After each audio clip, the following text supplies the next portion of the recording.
Americans spend more hours at work than most workers in industrialized nations, yet only 45% are satisfied with their job. How can you bring satisfaction and self-fulfillment to your work? And when should you consider a career change? Next on Living Smart.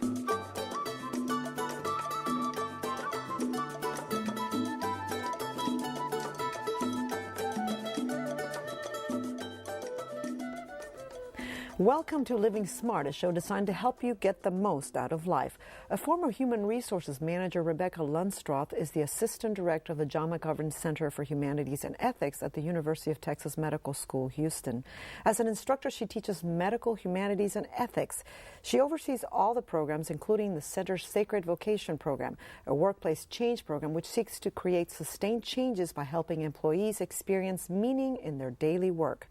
Prior to doing this, Ms. Lunstroth spent 14 years at an oil company and learned what it takes to leap from a well-paying corporate job to a position that is both meaningful and relevant.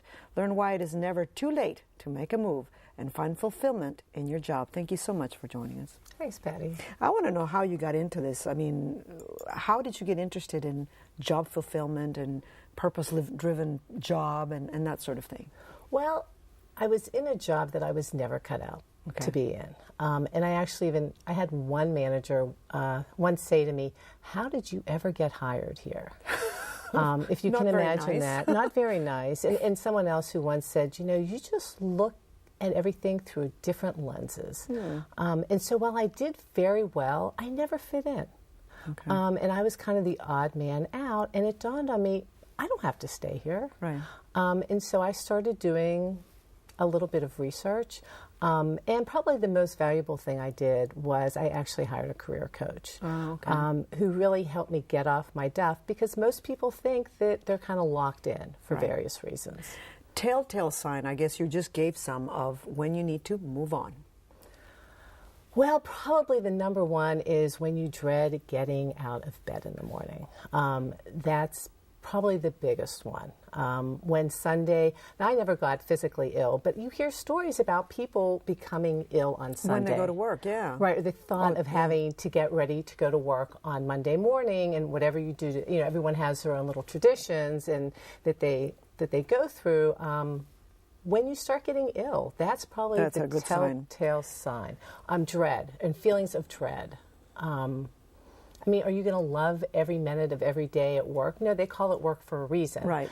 But if you're physically sick or just finding reasons not to go into work, it is time to find something else to do.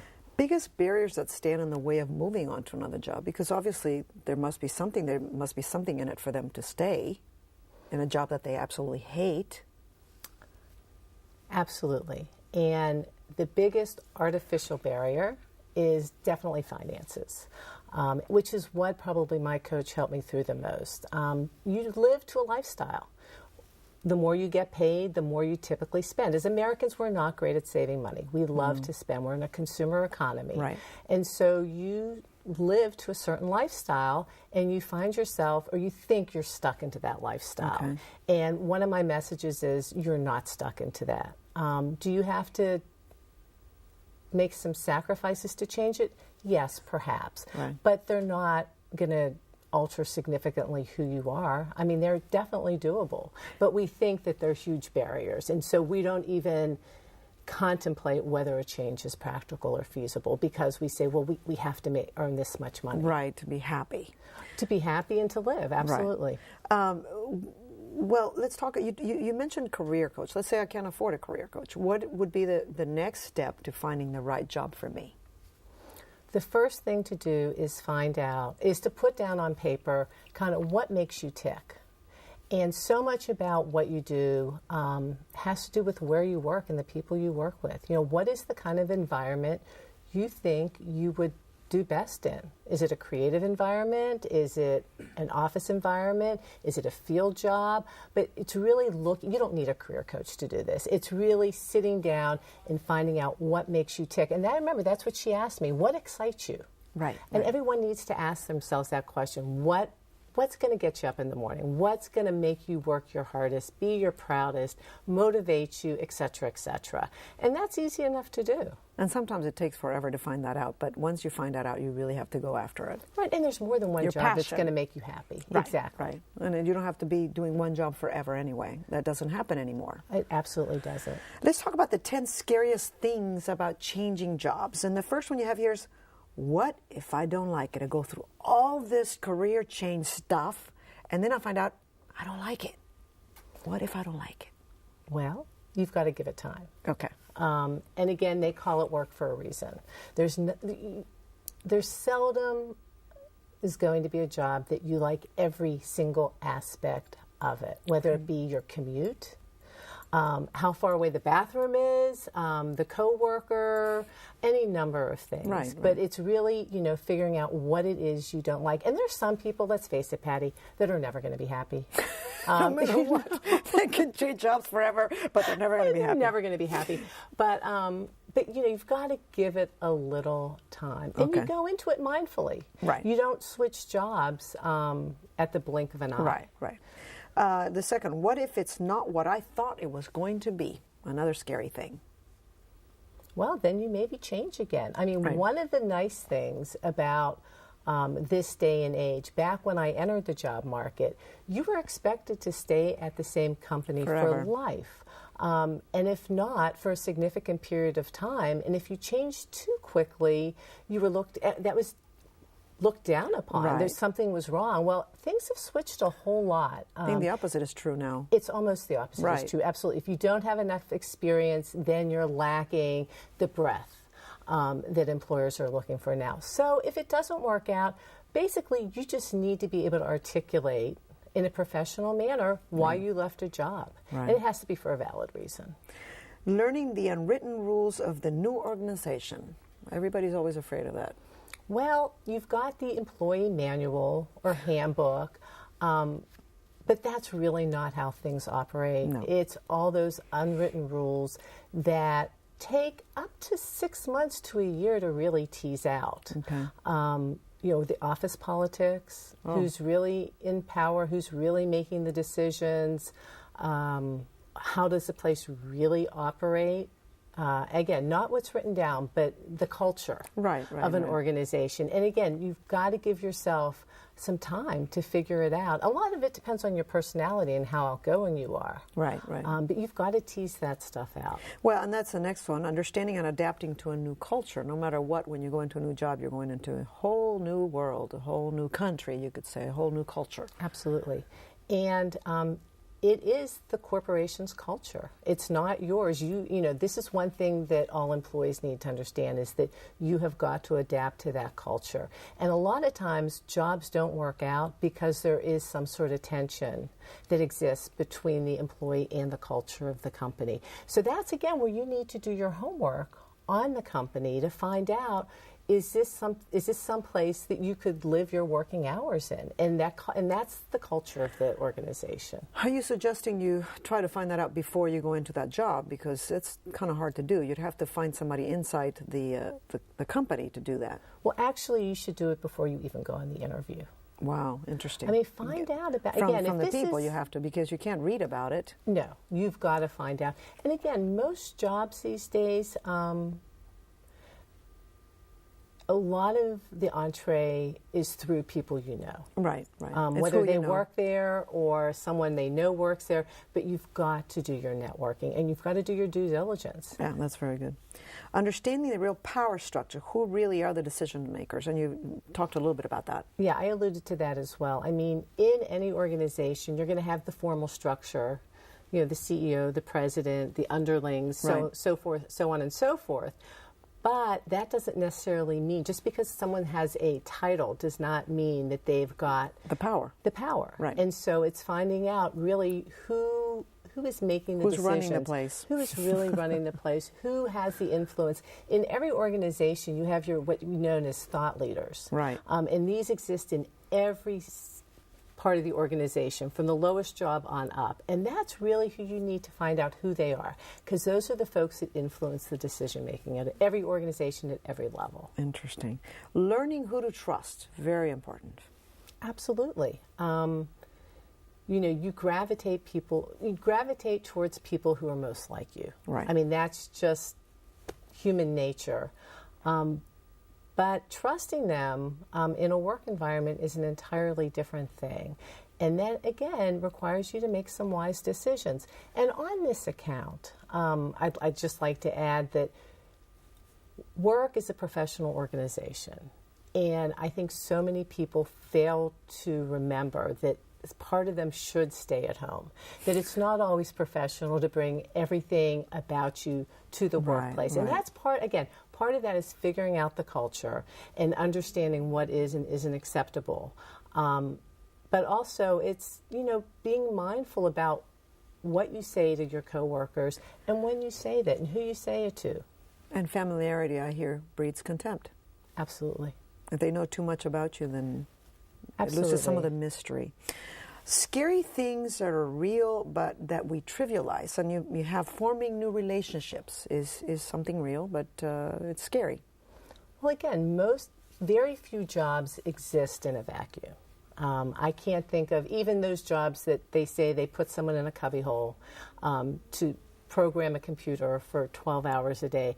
That computer programmer is still going to have to interact with other people. Right. Bottom line. And so a lot of job satisfaction comes out of really enjoying your coworkers. Now, you don't have to invite them to Thanksgiving dinner, okay? And this is another, I think, this is something that people need to take a hard look at and understand, what do I need out of my relationships at work? Because some people want very deep-seated emotional friendships. Exactly. Others want a more arm's length approach, and that's one of the things everyone needs to take a look at as to what's important to them. To you. Absolutely. I love this one, learning the law of the land, especially the location of the best bathroom and coffee pot. That's certainly very important here.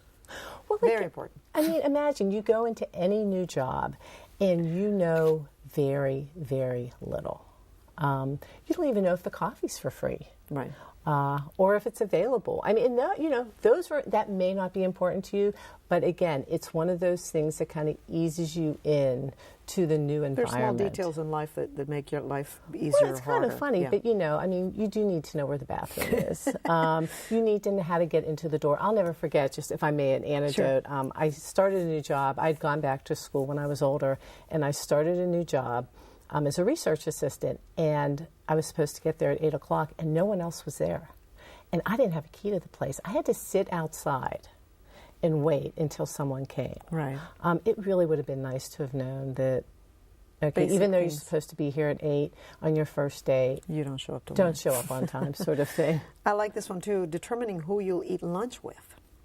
Again, the social aspect of working. Right. Now, in some cultures, people eat at their desk. At some jobs, you eat through you eat through. That should go into the equation, but find that out before you start the new job, if you can, so you're not caught with your pants down.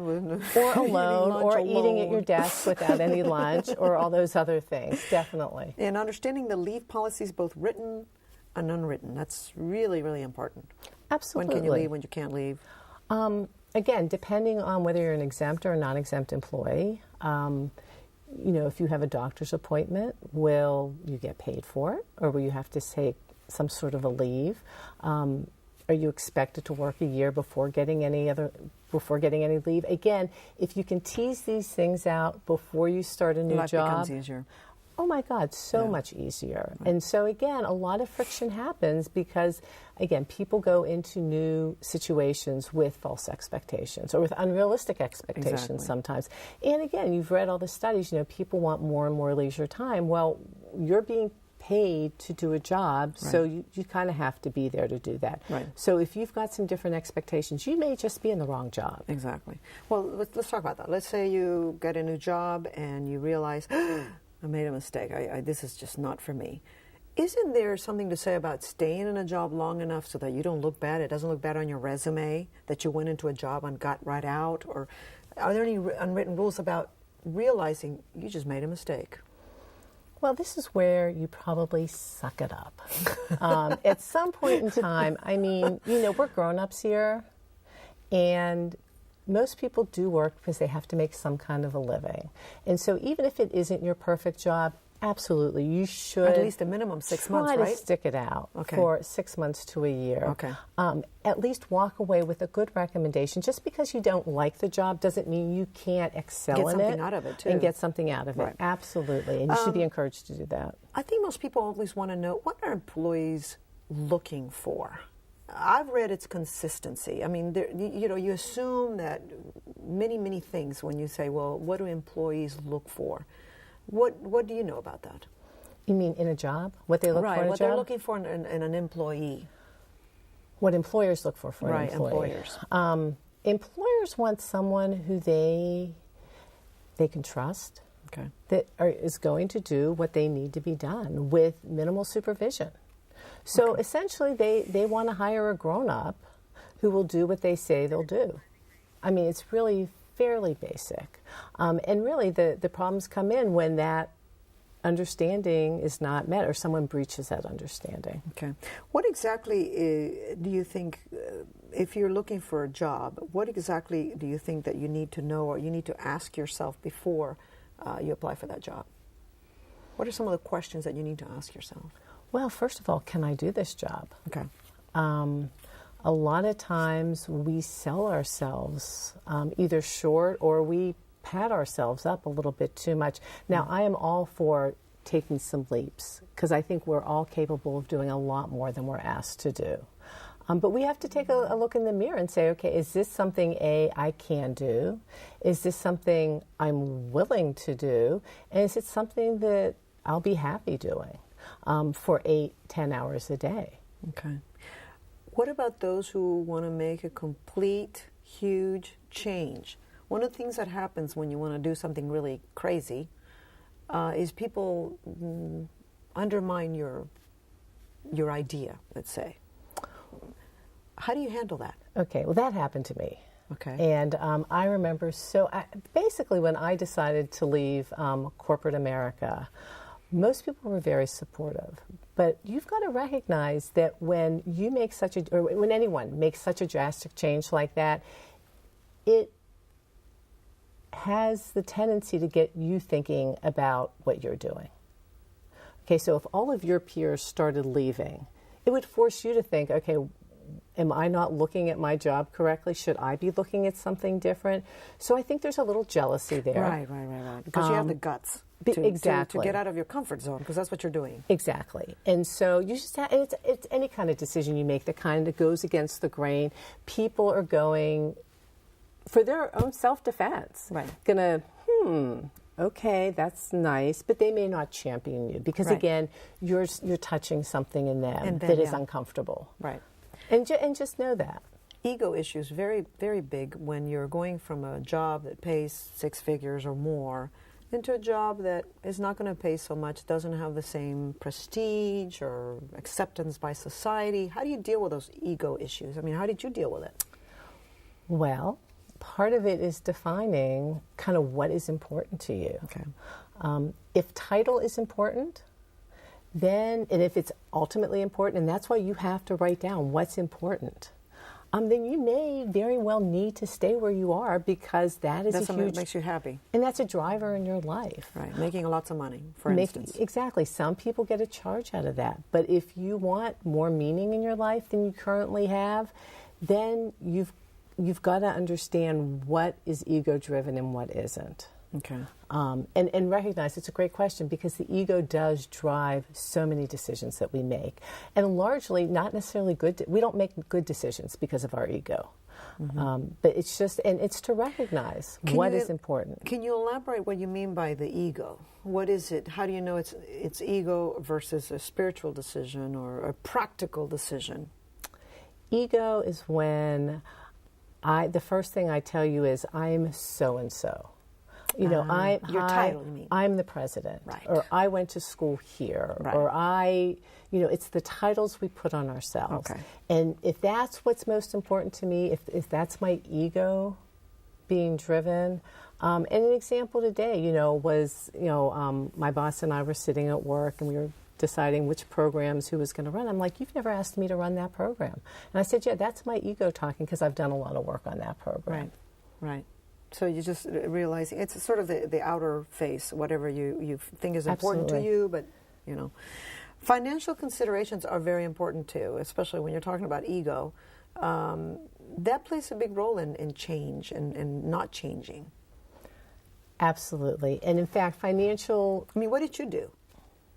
Do you really want to know? Yes. I mean, it's a very... I moved to a small house. What did you do? Well, it's funny you said that because my husband and I, because of my job, we had traveled quite a bit, and I was relocated with my job, and he'd come with me, and everything was great. And we kind of went with the wind, not giving a whole lot of thought to where we were going or why we were doing it, and again, and the way we actually made it work was if a transfer was offered to me, and we had a choice of locations, he chose, so that he would have some sort of input into the decision. And again, it was just kind of this. We were just, whatever, let's go, new adventure sort of thing. So when I decided to leave my job, it was the first time that we actually ever planned anything. We got in touch with our accountant, got our financial. We thought we were getting our financial house in order, and part of what we were going to do was actually we were going to sell our house and downsize some. There you go.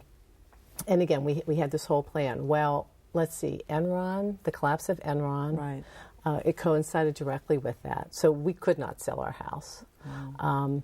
And then actually my husband was laid off 3 months after I left.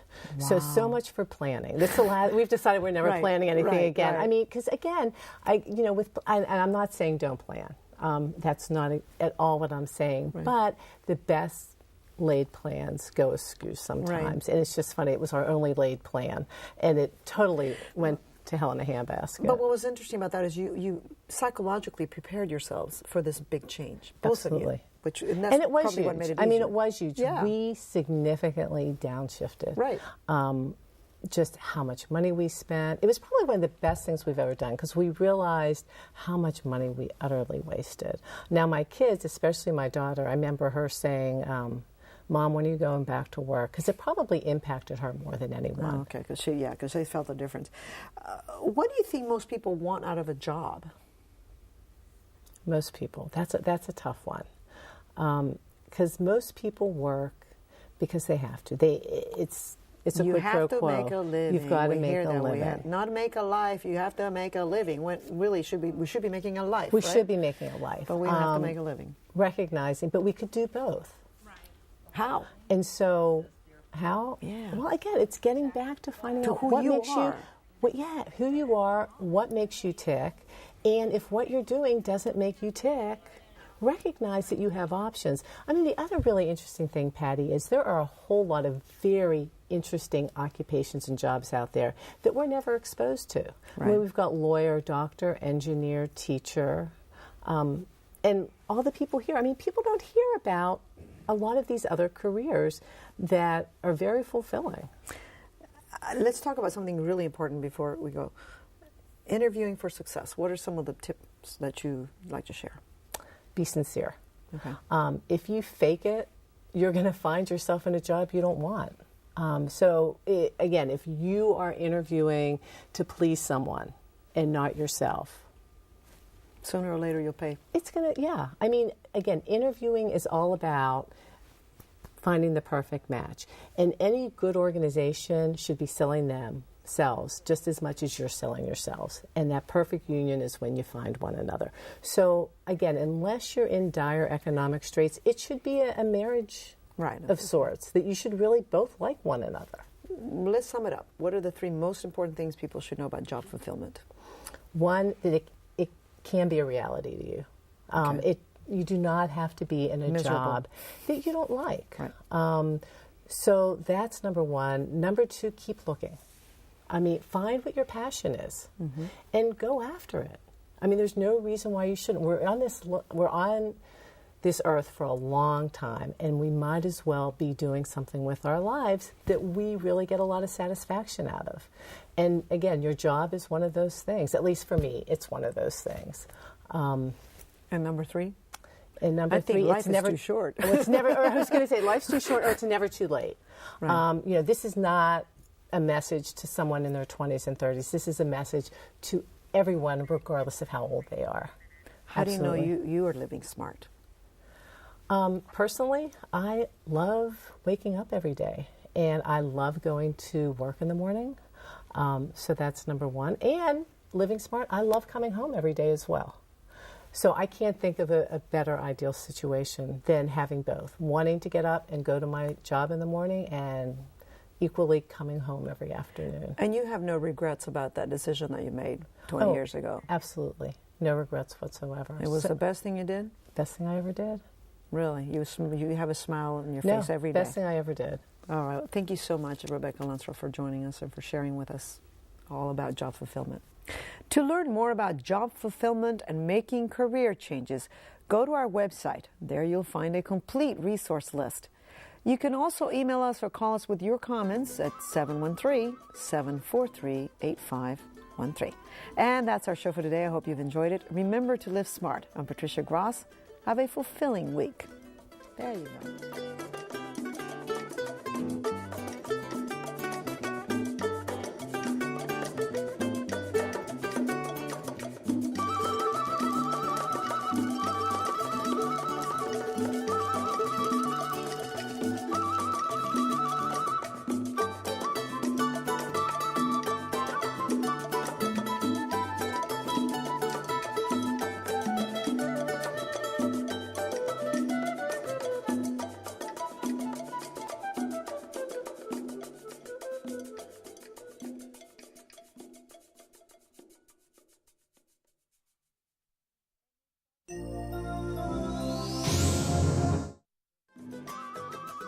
For a transcript of this program, send $6.95 to the address on your screen.